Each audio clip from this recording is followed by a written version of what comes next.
Hey guys, what's up? Shout here. I watched a YouTube video the other night from another Flesh and Blood YouTuber whose channel is Ben Trading Cards. I'm gonna put a link to his channel in the description.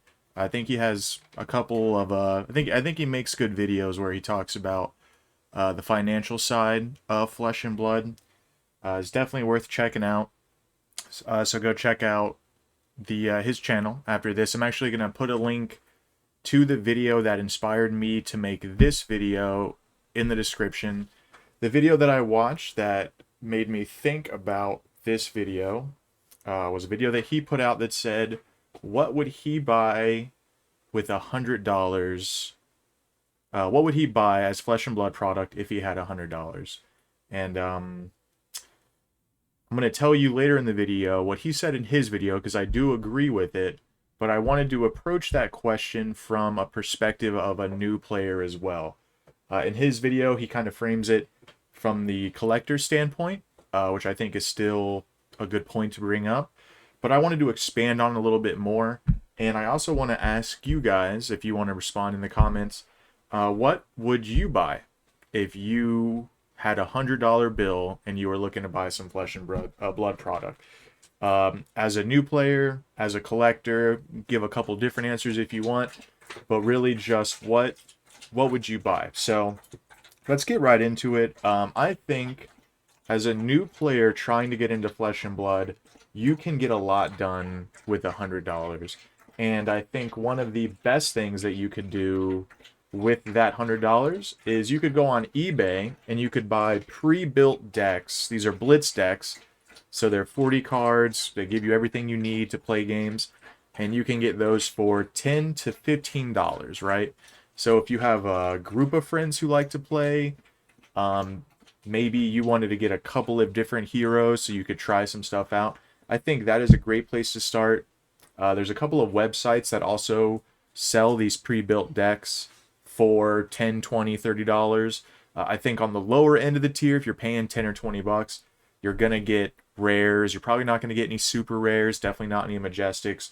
But I think some websites you can, you have to do a little bit of Google searching.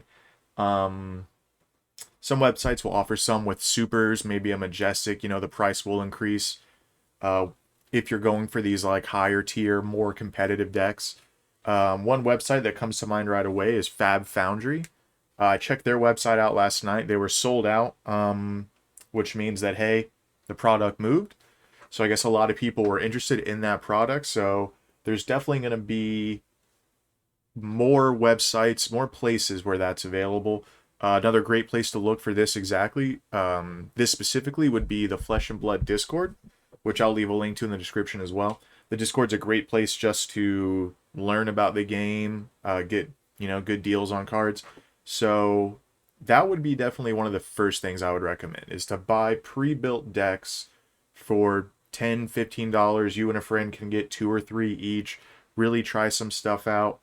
One thing about that is it does kind of take away the joy of like buying a sealed product and kind of feeling like you fully own this, you buy, it's yours. I feel like you lose a little bit of that if you end up buying something that's pre-built. Someone just mails you 60 cards. It's pretty much the same thing, but I think your perception is your reality. So if you are just buying a pre-built deck, I feel like you lose a little bit of that luster that is buying like a sealed product, which I'll use to move on to the next point. Coming up in about 6 weeks or so is the release of Monarch, and Monarch will be introducing new starter decks. I think the starter decks are a great place.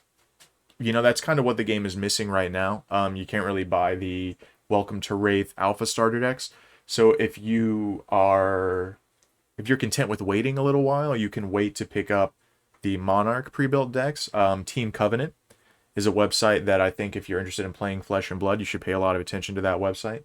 They offer subscriptions for product, but they also sell product individually, and you can buy the Monarch like starter decks from Team Covenant. So that's a really good place to start as well. And those are going to be brand new classes. So that'll be a good opportunity to kind of like get in at the ground floor with that class, buy some Monarch Unlimited if you end up really enjoying the game, and you can kind of develop your decks and your collection from that point on. Another suggestion that I have is Tabletop Simulator. Now, Tabletop Simulator is a game. It's a program that's available on Steam, so on PC primarily, I think exclusively. So Tabletop Simulator is just a physics-based game where it lets them recreate different board games, a lot of different like things that you can play through Tabletop Simulator. One of the things that is available is a free mod of Flesh and Blood. So the game itself is $20, but the mod is free, right? So for $20, you can get this program. Can pretty much run on a potato, so you don't have to have like a high-end PC or anything like that. Like I think in 2021, if you're watching this video on a computer, that computer can probably run Tabletop Simulator. And another great thing about Tabletop Simulator is there are a few, more than a few really, events, like tournaments that are being held on Tabletop Simulator because it's hard to cheat. You know, the other player's watching what you do. You can't really, like, if you pick up a card and put it into your hand, the other player knows that you did that. So it kind of takes away the possibility of people cheating or kind of gaming the system. And I think that Tabletop Simulator is in a really unique position because of the pandemic, right?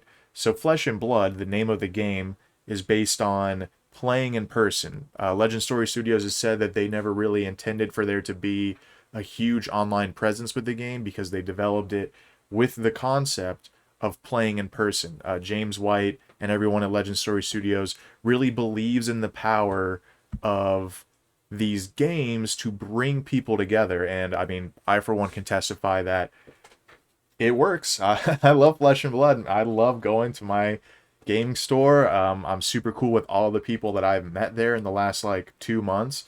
And it really is the power of bringing people together. That trading card games, tabletop games, I'm a big fan of D&D myself. That whole world is so good at helping people build relationships, right?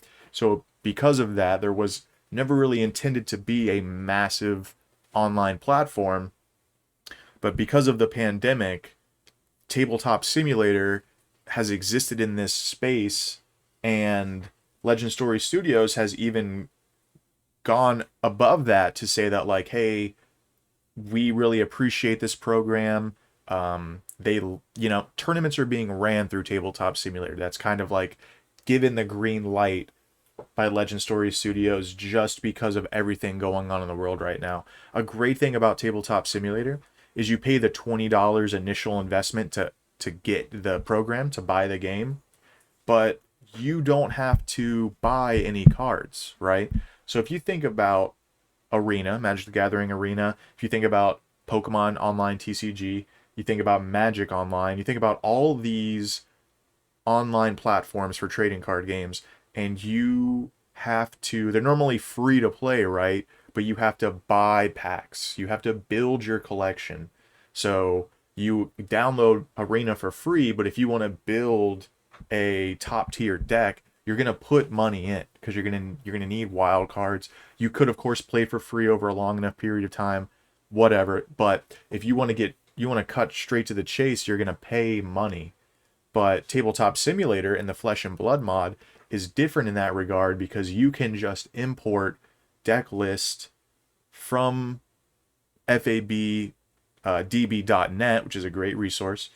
You can import deck list to Simulator, and you can play with any cards you want. You know, so if you're looking at the game and you've seen prices for some of these cards, you think, oh man, a Mask of Momentum is close to $200, but I really want to play Ninja. Tabletop Simulator, you can build the exact list that you want, and it doesn't cost you anything to actually play with it. And you can even take that list and enter tournaments and get results. It's kind of I think it might be like the first tournament software where you can earn cash prizes. You can earn prizes by playing in these Tabletop Simulator events when you don't have to pay for the cards, right? And to me, that's crazy. Like, I think that's amazing. I still need to learn how to use Tabletop Simulator more efficiently.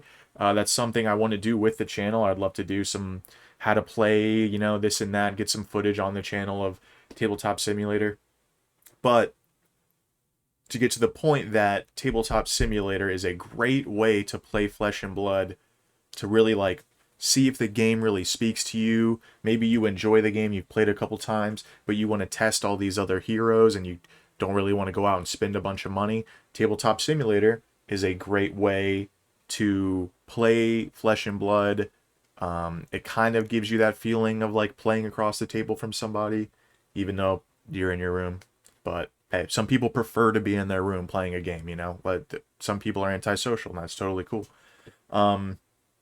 So yeah, Tabletop Simulator. What's cool with that is, let's say you had $100, you only need to spend $20 for Tabletop Simulator, and if that was the case, I would recommend taking your remaining $80 and picking up a sealed IRA deck, which you can find on eBay for around 30, like the low end is 30, maybe to like 60.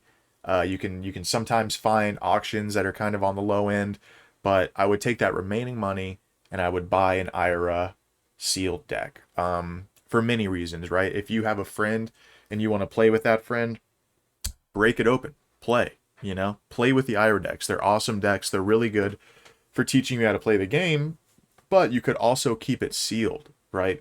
And this is what Ben was saying in his video, that like he believes that the IRA sealed decks are very undervalued right now, and I would agree with him. For the fact that they are some of the first printed product ever from Legend Story Studios, and that's kind of what matters at a certain point going forward. Like, there's playability, there's shininess, you know, and then there is just first edition. This is the first product. There's alternate art cards. There's the Edge of Autumn, the weapon in the deck, has a golden frame. It's like this really unique product, right?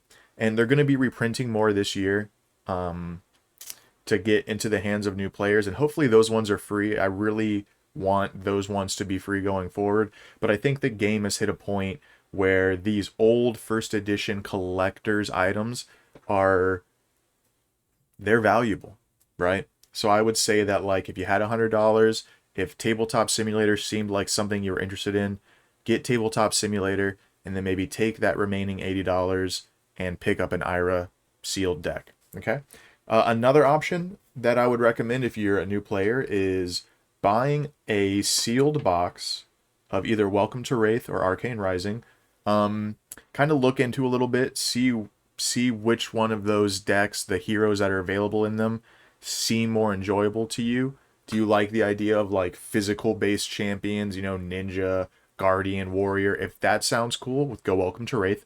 If you like the idea of like Spellblade, Wizard, Runeblade, Ranger, if you like the idea of those kind of more unique classes, I would say, from a thematic standpoint, if you like the idea of that, go with Arcane Rising.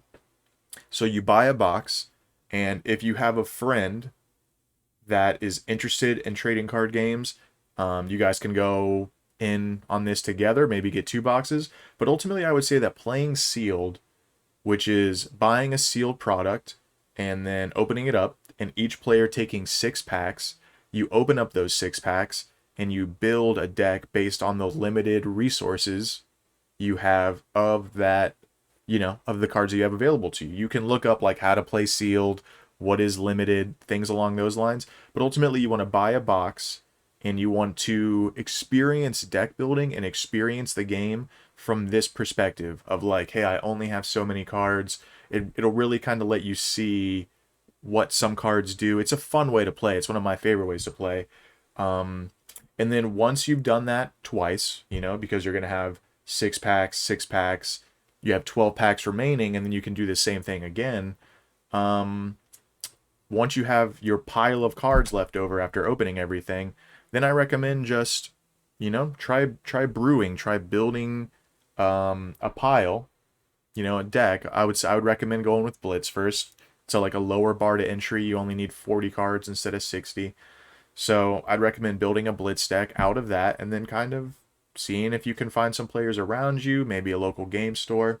But that would be my other suggestion for a new player getting into the game with $100 would be buying a sealed box and playing with a friend in the limited format, right? So that's my advice for like new players, right? If you have $100, you can either buy pre-built decks, you can play on Tabletop Simulator, or you can buy a sealed box and play with a friend. Now, if you had $100 from the standpoint of, hey, I have some decks, I enjoy this game, I just want to spend $100 on Flesh and Blood, right? You can buy a box. Of course, you can roll the dice. Maybe you get a Fabled. But I think, and this was Ben's point in his video, was that the sealed Ira decks are very undervalued right now and are worth picking up, right?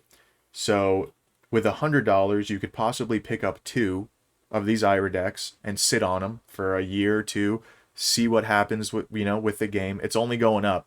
It's just like stocks. It's just going up. Flesh and Blood is here to stay, right? So you can buy these Ira decks, and hey, maybe they're worth a couple $100 in a year or 2 from now.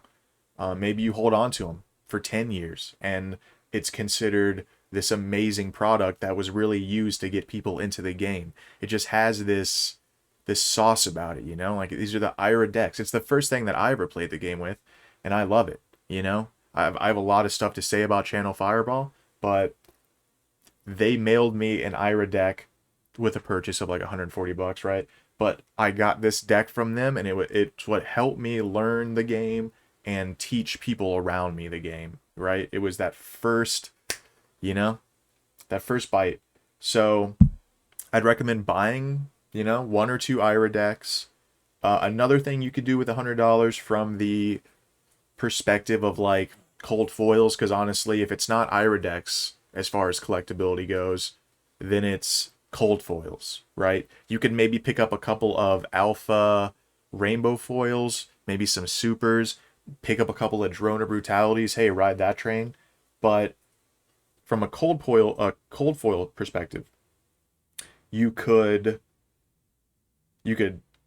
scour the internet and see if you could find a cold foil weapon from Crucible of War for $100. And if you have that opportunity, I would take it in a second, because those cards are all on the rise right now. More and more people are realizing that these cold foils, they're just getting snatched up.